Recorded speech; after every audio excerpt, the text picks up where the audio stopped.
kapatid, kumusta? Niya ako karon sa Sports Zone o ang oras alas 11 na kabin, almost 12 o'clock na? Okay, almost 12 o'clock na.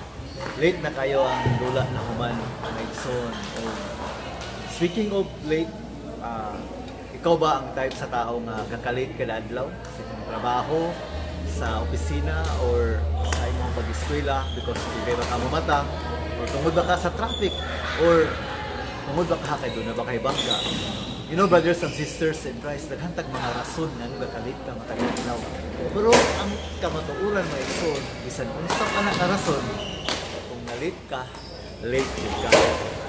By the way, lahat nga late ang akong pasabot karong gabi una mga igsoon na akong share sa inyo ha.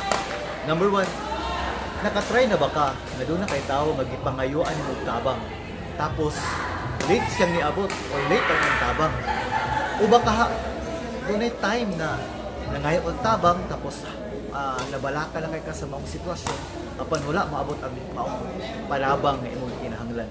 Kung saan hitabo mga igsoon, niabot siya late o siguro nakaingon ka, ayaw na lang, uy, ako nang nasulbad, napangitaan na akong paano. Sa Bible, brothers and sisters in Christ, in John chapter 11, sa dihang si Lazaro namatay, ningon si Marta o si Maria, igsoon ni Lazaro, ang Jesus Christ, Lord, kung niya pala ko ka, nili unta mamatay ako mga igsoon. Mga igsoon na late si Jesus pag-abot. 4 days na siyang niabot, gikan sa pagkamatay ni Lazaro. So, ang unsay nahitabo mga igsoon, medyo baho-baho na sa kalugnanan. Apan unsay nahitabo, brothers and sisters in Christ, gipakita sa Ginoo ang iyang gahom o iyang gibuhi si Lazaro. Igsoon, kung sa imong kahimtang karon, kung sa imong kinabuhi, nabati ba ka nimo nga ang imong giampo, dugay na kayong wala matubag. Nabati ba ka nimo nga doon na kay gipangayo, apan wala pa kumaga si Ginoo. I want you to know, ang Ginoo dili gyud malate, kay ang iyang time perfect.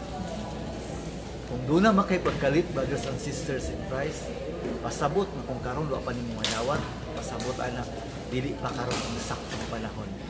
Pareho kang Lazaro, 4 days na daw, apan gipakita sa Ginoo nga wala siya malate because nabuhi pagbalik si Lazaro. Ang imong kahimtang karon igsoon, imong damgo, ang imong gipangandoy sa imong kinabuhi, dili balik mga igsoon, padayon pagpaningkamot because sa mga mata sa Ginoo walay late, brothers and sisters in Christ. Salamat sa pagsunod sa inyong video mga igsoon. I hope ma-inyong taning i-like o inyong taning i-share kung na-bless mo ang inyong video para maging partner o makatabang kita sa pag-bless sa ubang mga tao.